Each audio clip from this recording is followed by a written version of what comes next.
오늘 말씀해 보면 주요한 세 인물이 등장합니다. 그 사람이 누구냐면 시므이입니다. 16절에 보면 시므이가 나오죠. 게라의 아들 시므이가 나오고요. 두 번째 인물은 24절에 보면 사울의 손자 무비보셋이에서 무비보셋이 나옵니다. 그리고 31절을 보면 바르실레라는 사람이 나오죠. 이 세 사람이 오늘 본문의 주 역할을 하는 사람이에요. 덧붙여서 한 사람을 더 낀다면 시바라는 사람이 나옵니다. 이 앞에 보면 이 시므이가 사람을 몰고 오는데 그 중에 한 사람인 시바라는 사람이 나옵니다. 자, 이 사람이 어떤 사람들인가? 우리가 이제 오늘 본문 19장을 보지만 앞에 이 인물들이 다 나왔던 인물들이죠. 제일 처음에 나오는 이 시므이라는 사람은 다윗이 어려움을 겪을 때 쫓아가면서 욕을 했던 사람입니다. 막 저주를 퍼붓은 사람이에요. 이 사람은 누구냐면 사울의 집안 중에 한 사람이었죠. 사울이 그 집안이 무너졌으니까 원망도 있었겠지만 그 다윗이 좀 더 세력이 약해진 그때에 이 시므이가 노골적으로 다윗을 비난하고 그리고 욕을 했던 그 사람입니다. 자, 이 사람이 지금 상황이 바뀌어서 다윗이 이제 돌아오게 되니까 궁으로 돌아오게 되니까 이 사람이 제일 먼저 나가서 지금 무릎을 꿇는 겁니다. 사람들을 굉장히 많이 동원시키죠. 베냐민 사람이니까 여기 1000명의 사람들을 동원시켜요. 그리고 쫙 나가서 이제 이렇게 다윗을 새롭게 만든 겁니다. 아주 본인이 모든 것을 다 준비하듯이 이렇게 사람을 데리고 나갑니다. 그때 이제 시바를 데리고 나가죠. 이 시바는 누구예요? 무비보셋의 종입니다. 이 무비보셋의 종인데 이제 다윗에게 그 무비보셋을 모함을 하죠. 그래서 재산을 다 가로챈 인물입니다. 자, 이들이 나와서 다윗에게 어떤 태도를 보이냐면 19절을 보면 왕의 가족을 건너가게 하며 왕이 좋게 여기는 대로 쓰게 하려 하여 나룻배로 건너가니 왕이 요단을 건너가게 할 때 게라의 아들 시므이가 왕 앞에 엎드려. 지금 다윗은 요단 동편에 있잖아요. 이제 항공을 해야 되니까 배를 타고 올 때 이 모든 일들을 자기가 도맡아서 합니다. 이 시므이가. 그리고 이제 딱 이제 엎드려서 이제 용서를 구하는 거죠. 왜? 크게 아주 노골적으로 욕을 했던 그 인물이니까 아주 완전히 넘어져서 용서해달라고 합니다. 자, 이런 용서를 구하니까 그 옆에 있던 장군 요압이 있죠. 요압의 동생 아비새가 있습니다. 그 아비새가 어떻게 반응하냐면 21절 수루아의 아들 아비새가 대답하여 이르되 시므이가 여호와의 기름 부신 자를 저주하였으므로 그로 말미암아 죽어야 마땅하지 아니하나이까 아니라. 그러니까 이 장군인데 이 사람이 다윗에게 했던 것을 보면 용서하면 안 된다. 죽여야 합니다. 라고 이야기하죠. 그러니까 다윗이 그 말을 듣고 죽이는 것이 아니라 23절에 보면 왕이 시므에게 이르되 내가 죽지 아니하리라고 그에게 맹세하니라. 그를 죽이지 않겠다. 그를 살리겠다. 하고 용서해 주는 그 장면이 나옵니다. 자, 이것이 이제 오늘 다윗과 시므의 관계 속에서 이루어지는 일이에요. 두 번째 나오는 인물은 무비보셋이죠. 무비보셋은 잘 아시는 인물이죠. 사울의 손자 그리고 요나단의 아들입니다. 다윗과 요나단은 굉장히 가깝게 지내는 사이였잖아요. 근데 사울의 집안들이 다 죽고 지금 무비보셋이 남아 있는데 이 무비보셋을 다윗이 찾아서 자기 밥상을 함께 할 정도로 굉장히 사랑을 주었던 인물입니다. 근데 이제 다윗이 궁을 떠나게 될 때 이 사람도 가족으로 여겼으니까 같이 가야 되는데 같이 가지 않았어요. 같이 가지 않았을 때 이제 아까 이야기했던 그 누구죠? 그 같이 그 집안에 있던 시바라는 사람, 이 사람은 무비보셋의 종입니다. 그러니까 자기가 주인으로 모시는 사람인데 이 무비보셋은 장애인이잖아요. 걷지를 잘 못해요. 근데 이 시바라는 사람이 이제 다윗에게 거짓말을 합니다. 이 무비보셋이 그 왕에 대해서 안 좋은 감정을 가지고 있다. 그러니까 다윗이 그 말을 그대로 믿어요. 그래서 시바에게 그러면 그 모든 재산을 다 몰수해서 내가 다 가져라. 그래서 이 시바에게 모든 재산이 다 넘어갑니다. 근데 그것은 거짓이었어요. 근데 이제 오늘 본문에 보면 다윗이 항공할 때 이 무비보셋이 나가죠. 완전히 이제 아주 허스름한 옷차림으로 그리고 나갑니다. 그러니까 다윗이 그 무비보셋에게 내가 그때 떠날 때 왜 너는 떠나지 않았느냐? 그러니까 이 사람이 이제 걸음걸이가 어려우니까요. 안장에 타는 것도 어려운 거예요.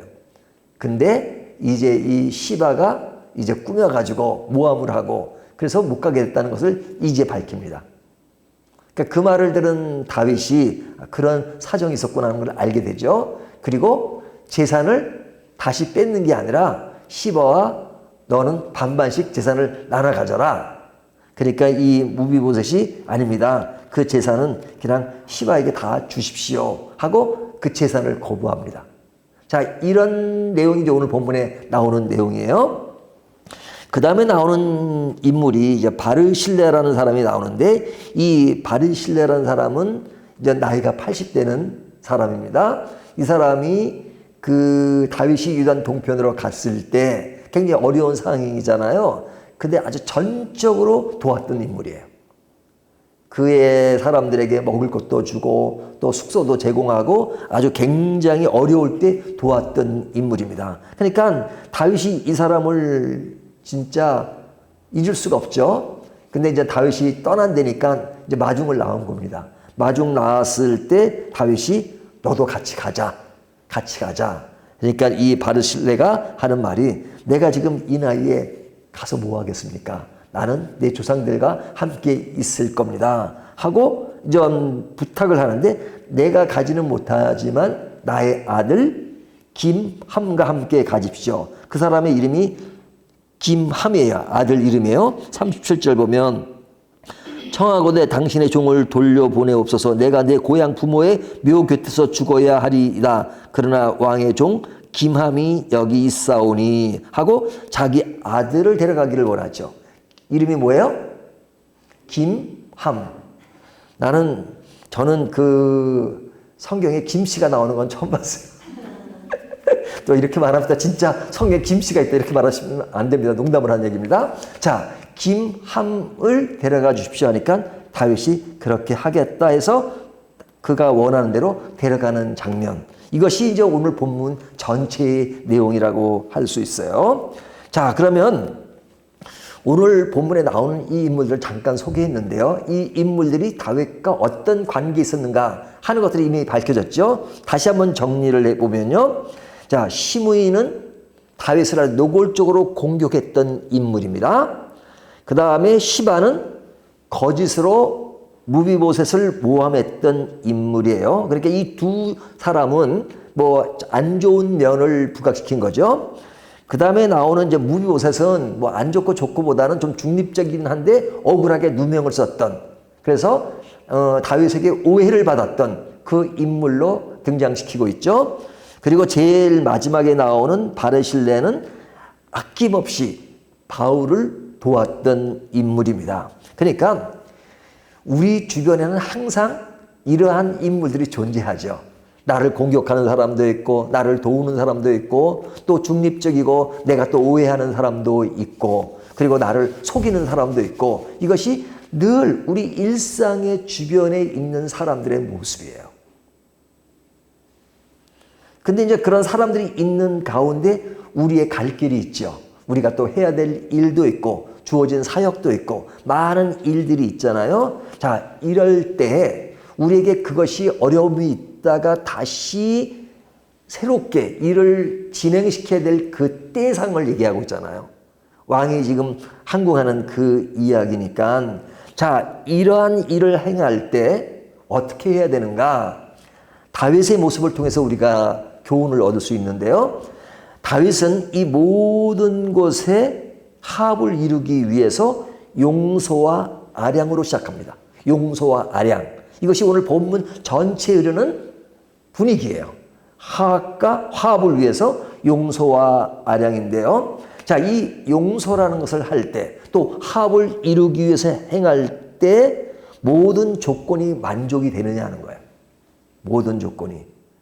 만족이 안 되죠? 자, 이 용서를 구하는 사람 누구예요? 시므이를 보면 이제 뒤에 가면 이 사람은 이제 솔로몬 때 죽는데, 다윗을 욕하던 사람은 자기 상황이 어려워지면 또 완전히 바꿔서 그에게 굽실거립니다. 이런 특징을 가지고 있어요.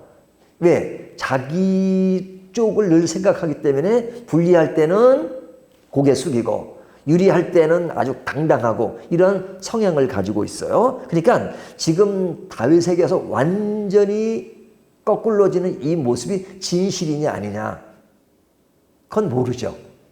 근데 뒤까지 보면 진실은 아니었던 것 같아요. 왜? 자기의 살 길을 너무너무 잘 아는 사람이니까. 하지만 지금 현재의 모습은 완전히 거꾸로지는 게 아니라 1000명의 사람들을 데려오고 모든 사람을 다 굽실거리고 왕을 최고로 대우하고 오는 길을 아주 그냥 뭐 잔치를 열듯이 지금 맞이하는 역할을 하잖아요. 하여튼 용서를 구합니다. 잘못했다고. 자, 이렇게 말하는 것에는 어느 정도 진실이 담겼느냐, 그건 알 수 없어요. 또 무비보셋은 지금 오해를 받았잖아요. 그럼 오해를 받았을 때 다윗이 완전히 그 시바라는 사람이 왜곡을 한 거니까 시바를 딱 끝내버리고 너는 끝났어. 왜 날 속였어? 그리고 정리를 하는데 그대로 놔둬요.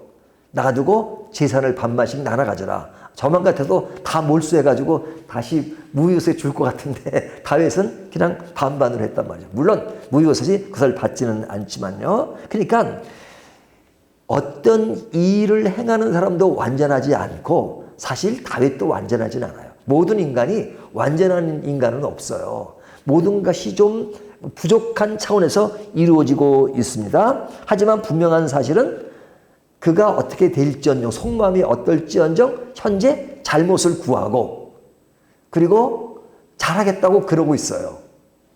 그리고 무비보셋은 오해를 풀려고 이야기를 다 하고, 또 시바도 이제 거기에 시므이와 함께 나와 있잖아요. 자, 이것에 대해서 다윗은 그냥 아량을 베풉니다. 도리어 이 아비새가 그냥 죽여야 된다고 난리지만 네가 왜 그렇게 말하느냐? 내가 용서하겠다. 이렇게 말합니다. 자, 그런 반면에 바르실레는 상당히 다윗에게 많은 것을 베풀었던 사람이에요. 이런 사람일수록 또 나에게 어떤 기회가 올 때는 그 기회를 다 받으려고 하지 않아요. 그냥 사람의 그 모습이 참 옛날이나 지금이나 똑같아요. 그냥 뭔가 자기 욕심에 강한 사람은 이중적인 것이 있지만, 그러나 정말로 헌신적이고 남을 진짜 섬길 줄 아는 사람은 자기에게 어떤 특혜가 올 때 그것을 꼭 다 받으려고 하지 않고 그냥 그것을 이렇게 또 거절할 줄 아는 그런 마음을 우리가 바르실레에서 볼 수 있잖아요. 자, 이런 모습의 다윗은 지금 나라를 평정하고 합을 이루기 위해서 자기에게 은혜를 줬던 사람, 그리고 오해를 풀려지는 일들, 아직까지 풀리지 않는 사람이 있지만 또 그리고 자기를 공격했던 사람이 자기 앞에서 용서를 구하는 그 모든 것을 하나같이 용서하고 그리고 이것을 문제 삼지 않겠다라고 넘어갑니다. 자, 이 넘어가는 이것을 통해서 우리가 어떤 교훈을 얻을 수 있냐? 우리의 삶은 어떤 상황에서도 완전하지 않아요. 완전하지 않고 모든 것이 다 완벽하게 정리가 되기 때문에 모든 일을 당하는 것은 아니에요.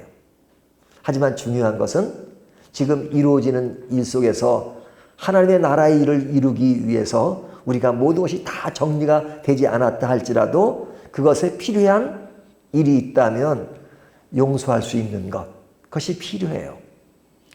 용서가 것이 꾸며지는 것은 반드시 하나님이 처리하실 거예요.